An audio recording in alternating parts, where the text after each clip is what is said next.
en seconde création culture design au lycée Branly à Amiens. Nous avons eu l'honneur de participer à la création d'affiches du 17e festival du film archéologique d'Amiens. Nous avons rencontré le directeur du festival du film. Il nous a présenté les fouilles archéologiques de Notre-Dame de Paris qui nous ont inspirés pour produire les affiches. Nous avons effectué des recherches sur ces fouilles en amont de la réalisation de l'affiche. Nos affiches ont été réalisées avec des outils numériques ou à la main, sur du papier, avec différentes techniques. Nous avons travaillé en groupe et nous avons créé les images nous-mêmes. Elles sont exposées également dans notre lycée. Nous allons voir jeudi matin des films du festival. Nous avons été heureux de participer à ce projet et nous espérons que nos affiches vous ont plu.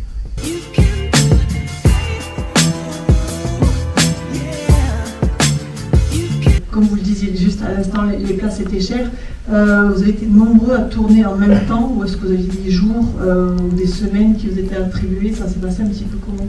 Non, c'est que en fait, nous on avait vraiment un partenariat assez fort avec le CNRS, l'INRAP, et on était complètement liés au chantier scientifique.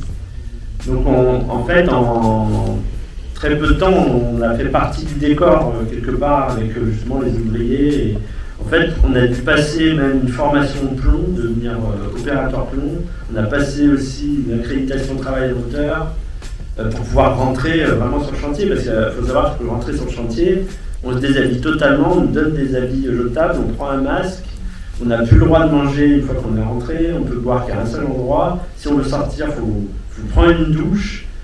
Et donc sortir pour manger, ça représentait 2 heures, donc on a dit qu'on ne sortait pas, on rentrait et on faisait la journée sans manger et on repartait le soir. En fait, on était pris dans un univers, on ne se rendait même plus compte qu'on était dans Paris, on était dans un autre univers. Et en fait, on était très peu d'équipes à pouvoir rentrer parce que justement, il y avait des conditions, il fallait des formations et puis il y avait des conditions de sécurité. Donc voilà, nous on était vraiment liés à ce chantier scientifique.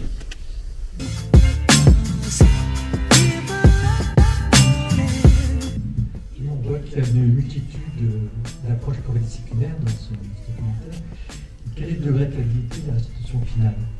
C'était très difficile parce qu'on a dû extrapoler, donc on avait un comité scientifique pour nous aider. Finalement, ce qui a été le plus simple, c'était pas l'Assium roman. Et ce qui a été le plus compliqué, c'est la grande salle, notamment les statues. Donc du coup, la vertu de la photogrammétrie, c'est de rester assez imprécis, tout en donnant une impression de précision. Mais la grande salle en fait, et les statues, ça a été très compliqué. Et il y a un endroit extraordinaire qui vous a aidé. On n'en parle pas là dans le film, mais on ne peut pas tout mettre. C'est Westminster Hall. En fait, le palais de Westminster était la réplique, mais c'est construit en même temps que le palais de la Cité. C'est exactement la même histoire, au bord de la Tamise, comme nous au bord de la Seine. Et puis un palais qui est devenu maudit aussi, incendie, inondation, révolte. Et au Moyen-Âge, il y avait une compétition entre les deux palais, et donc du coup, c'était celui qui aurait la plus grande salle. Et là, on a gagné. Pas de bol, la grande salle ensuite a disparu, ravagée par l'incendie de 1719. Et du coup, Westminster Hall, donc c'est cette grande salle où la reine d'Angleterre, en fait, le corps de la reine d'Angleterre était exposé pour que le public vienne se recueillir devant son cercueil.